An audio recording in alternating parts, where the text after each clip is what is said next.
کی تشویق کے ترجمے میں حضرت مالک لائے ہیں اسے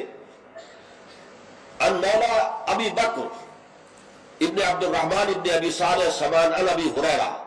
ان رسول اللہ صلی اللہ علیہ وسلم قال من اغتسل یوم الجمعہ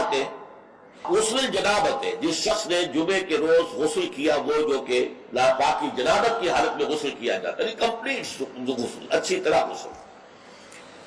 ثم راح فی الساعۃ الاولی، پھر جو شخص پہلی گھڑی میں پہنچ گیا مسجد میں، فکأنما قرب بدنۃ، تو ایسے ہے کہ جیسے اس نے ایک اونٹ قربان کیا اللہ کی راہ میں، صدقہ دیا. ومن راح فی الساعۃ الثانیۃ، جو دوسرے گھنٹے میں دوسری گھڑی میں گیا، فکأنما قرب ببقرۃ، تو ایسے ہے جیسے کہ ایک گائے اس نے اللہ کی راہ میں صدقہ کر دی اور ذبح کر دی، خیرات کر دی. ومن راح فی الساعۃ الثالثۃ، اور جو تیسری گھڑی میں تیسرے گھنٹے میں گیا، فکأنما قرب بشاۃ او قرن، پھر یہ اس کے برابر ہوگا کہ گویا کہ کسی نے ایک بکری اللہ کی راہ میں ذبح کر دی، صدقہ کر دی، یا کوئی میڑھا کر دیا. ومن راح فی الساعۃ السابعۃ، اور جو گیا چوتھے گھنٹے میں چوتھی گھڑی میں، فکأنما قرب دجاجۃ، تو یہ اس کے برابر ہے کہ گویا کہ اس نے ایک مرغی جو ہے اللہ کی راہ میں دے دی، خیرات کر دی. ومن راح فی الساعۃ الخامسۃ، اور جو پانچویں ساعت میں گیا، فکأنما قرب بیضۃ، تو وہ ایسے ہے گویا کہ اس نے ایک انڈا اللہ کی راہ میں خیرات کر دیا. فإذا خرج الامام، تو جب امام نکل آئے، حضرت الملائکہ یسمعون الذکر، تو اب فرشتے، ایک اور روایت میں الفاظ آئے ہیں جو فرشتے بیٹھے ہوتے ہیں حاضری درج کرنے کے لیے، فلاں آ گیا، فلاں آ گیا، یہ چوتھی ساتھ میں آیا، یہ تیسری میں آیا، یہ دوسری میں آیا، یہ پانچویں میں آیا. تو فرشتے اپنے وہ رجسٹر بند کر کے، اور وہ خود الذکر، یعنی وہ جو امام خطبہ دیتا ہے وہ الذکر ہے، اس خطبے کی طرف وہ ہمتن متوجہ ہو جاتے ہیں.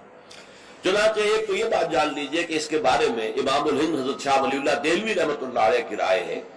کہ اس سے مراد یہ نہیں ہے کہ فجر کی نماز کے بعد طلوع آفتاب کے بعد پہلا گھنٹہ، پھر اس کے بعد دوسرا، پھر اس کا تیسرا، پھر اس کا چوتھا، پانچواں، بلکہ یہ زوال کے بعد سے خفیف ساعات ہے.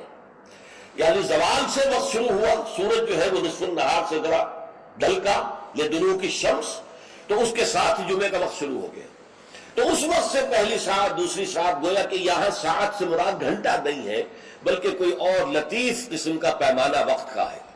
یہ شاہ ولی اللہ کی رائے ہے جو انہوں نے اپنی مصفہ میں بھی اور مصوہ میں بھی، شاہ ولی اللہ کے نزدیک بڑی اہم کتاب جو ہے حدیث کی وہ موطا ہے. انہوں نے اس کی ایک شرح فارسی میں لکھی ہے اور ایک شرح عربی میں لکھی ہے. تو ان دونوں میں انہوں نے یہ رائے ظاہر کی، لیکن بہت سے علماء کی رائے ہے کہ نہیں، جو ہمارا ساعات کا نظام ہے اسی پر اس کو شمار کیا جائے گا. لیکن اس پر بھی اجماع ہے کہ جو اس کے بعد بھی آتا ہے جمعہ تو اس کا بھی ہو جائے گا، جمعے کی فضیلت سے اسے کوئی حصہ نہیں ملے گا، جمعے کی برکات سے اسے کوئی حصہ نہیں ملے گا، جمعے کا جو خاص مقام اور مرتبہ ہے اس کی حیثیت سے وہ محروم رہے گا. لیکن جہاں تک فرضیت جمعہ ہے، وہ اس فرضیت جمعہ جو ہے وہ اس کی طرف سے ادا ہو جائے گا. لیکن یہ منظر میں نے اپنی آنکھوں سے دیکھا ہے اپنے بچپن میں، اور وہ یہ سرسا ایک جگہ تھی، وہ تحصیل تھی ضلع حصار کی، وہاں میری بسم اللہ ہوئی، پھر وہ نورانی قاعدے سے ہماری تعلیم شروع ہوئی.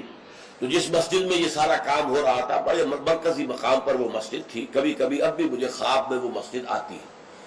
اور اس مسجد میں جمعے کے دن میری اپنی جو مشاہدے کی بات ہے کہ